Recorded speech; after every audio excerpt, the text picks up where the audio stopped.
Bonjour, bonjour, bienvenue à nouveau sur notre nouvelle chronique. Alors, j'espère que vous allez bien, moi aussi ça va.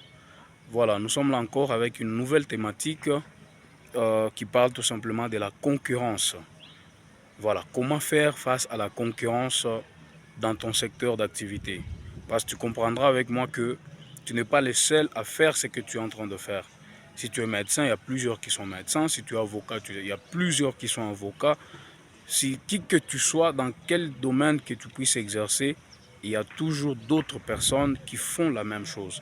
Alors, en tant qu'entrepreneur, il est très important et très impérieux de savoir faire face à la concurrence, de savoir comment être toujours bien positionné afin d'avoir un maximum de clientèle ou afin de maximiser tes revenus.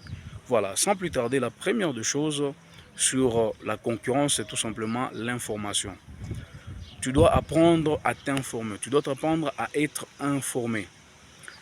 Et l'information te permet d'être à jour par rapport au prix sur le marché, à jour par rapport aux nouveautés, aux nouveaux produits qui sont mis sur le marché, à jour par rapport aux nouvelles opportunités. Donc l'information te donne d'être à jour. Si tu n'es pas à jour, il te sera difficile d'être concurrent parce que tu auras un pas de recul par rapport aux autres. Les autres auront une longueur d'avance sur toi. Et ça sera difficile que tu sois concurrent. Ça sera difficile que tu puisses battre la concurrence. Je donne un exemple, par exemple des téléphones. Nous voyons tous comment, je prends par exemple l'exemple des téléphones Techno Spark.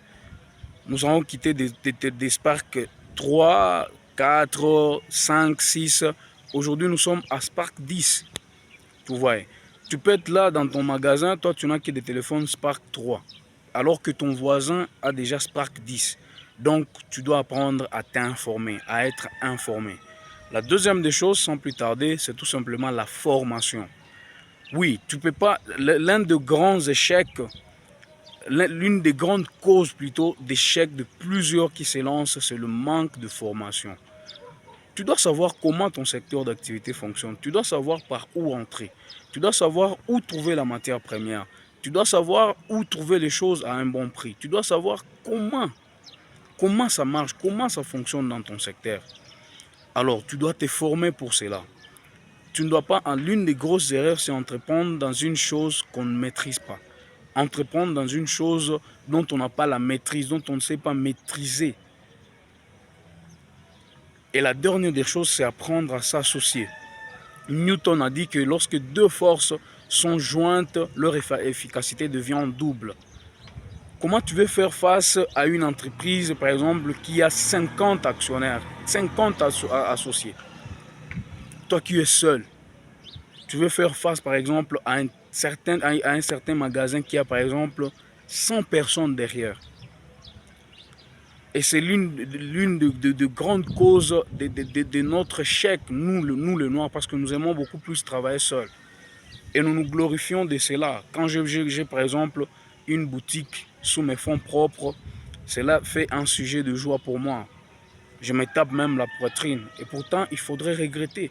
Comment tu sauras être concurrent face aux gens qui sont multiples, face aux gens qui sont nombreux? Alors tu dois apprendre à faire de bonnes associations, pas n'importe quelle association, mais une bonne association avec de bonnes personnes afin d'être encore plus compétitif, plus concurrent sur le marché. Merci, c'était un plaisir. Sentez-vous salués et d'ici là, portez-vous bien. Rendez-vous sur la prochaine chronique. Merci.